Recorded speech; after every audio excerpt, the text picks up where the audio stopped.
வணக்கம் ஃப்ரெண்ட்ஸ். இந்த வீடியோவில் நம்ம என்ன செய்தி பார்க்க போகிறோம்னா, ராகுல் காந்தியினுடைய மூக்கில் வழிந்த ரத்தம், கலவரமான டெல்லி போராட்டம் என்ன நடந்தது வாங்க இந்த வீடியோவில் பார்க்கலாம். முதன்முறையாக நம்ம சேனலை பார்க்குறீங்கன்னா சப்ஸ்கிரைப் பண்ணாதவங்களாம் சப்ஸ்கிரைப் பண்ணிக்கோங்க. பெல் பட்டன்ஸ் மூலமிக்கி நம்ம சேனலோட நோட்டிஃபிகேஷனை எனபிள் பண்ணிக்கோங்க. நாங்கள் போடுற வீடியோ எல்லாமே உங்களுக்கு உடனுக்குடனே வந்து சேரும். வாங்க என்ன தகவல்னு பார்க்கலாம். டெல்லியில் பிரதமர் மோடியின் இல்லத்தின் முன்பு இன்று போராட்டம் நடத்திய காங்கிரஸ் தலைவர்கள் டெல்லியில் போலீசார் குண்டுகட்டாக தூக்கி சென்ற கைது செய்திருக்கிறாங்க. அப்போது அவரது மூக்கில் இருந்து ரத்தம் வழிந்த சம்பவம் அனைவரையுமே அதிர்ச்சியில் ஆழ்த்தியிருக்கிறது. டெல்லியில் பிரதமர் நரேந்திர மோடியின் இல்லத்தின் முன்பு நேற்று மாலையில் திடீரென காங்கிரஸ் கட்சியின் தலைவர் தர்ணா போராட்டத்தில் ஈடுபட்டார். தலைவரை மீறி இந்த தர்ணா போராட்டம் நடந்தது. நீட் தேர்வு வினாத்தாள் கசிவுக்கு பொறுப்பேற்று மத்திய கல்வித்துறை அமைச்சர் தர்மேந்திரா பிரதான் பதவி விலக வேண்டும்.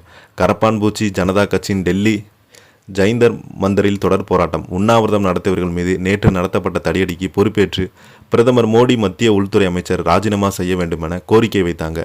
டெல்லியில் கரப்பான்பூச்சி ஜனதா கட்சியினுடைய நாடாளுமன்றத்தை நோக்கி பேரணி உட்பட மத்திய அரசுக்கு எதிரான செயல்பாடுகள் பிரதமர் மோடியின் இல்லத்தை சுற்றி போராட்டம் நடந்து நேற்று முதல் தடை விதிக்கப்பட்டிருந்தது.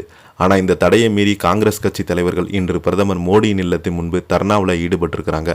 லோக்சபா எதிர்க்கட்சி தலைவர் ராகுல் காந்தி தலைமையில் மல்லிகார்ஜுன் கார்கா, கேசிவா வேணுகோபால், பிரியங்கா காந்தி, பவன் கோரா, கர்நாடகா முதல்வர் டி.கே. சிவகுமார் உட்பட காங்கிரஸ் கட்சியின் பிற தலைவர்கள் இந்த தர்ணாவில் ஈடுபட்டாங்க. இதையடுத்து டெல்லி போலீசார் காங்கிரஸ் தலைவருடன் ஆலோசனையில் மேற்கொண்டு வராங்க. ராகுல் காந்தி உட்பட அனைத்து தலைவர்களையும் குண்டுக்கட்டாக தூக்கி பஸ்ஸில் ஏற்றினாங்க. இந்த வேளையில் ராகுல் காந்தி மூக்கிலிருந்து ரத்தம் அழிந்தது. போலீசார் ராகுல் காந்தியை கைது செய்யும் போது அவர் சம்மதிக்கலை.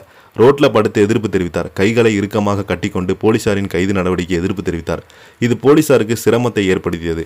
இதனால் அதிகமாக போலீசார் இணைந்த ராகுல் காந்தியை கைது செய்தாங்க. இந்த சமயத்தில் போலீசார் கைகள் தெரியாமல் ராகுல் காந்தியினுடைய மூக்கில் காயத்தை ஏற்படுத்தியிருக்கலாம். பஸ்ஸில் சிறிது நேரம் ரத்தம் வழிந்தபடி இருக்கையில் அமர்ந்தார். அதன் பிறகுதான் ரத்தத்தை துடைத்தார். ராகுல் காந்தியினுடைய மூக்கிலிருந்து ரத்தம் வழியும் போட்டோக்கள், வீடியோக்கள் தற்போது சோசியல் மீடியாவில் வேகமாக பரவி வருகிறது. இந்த செய்தியை பற்றி நீங்கள் என்ன கீழே உள்ள கமெண்ட் பாக்ஸில் மறக்காமல் பதிவிடுங்க. இந்த வீடியோ பிடிச்சிருந்தா லைக் பண்ணுங்கள், ஷேர் பண்ணுங்கள், கமெண்ட் பண்ணுங்கள்.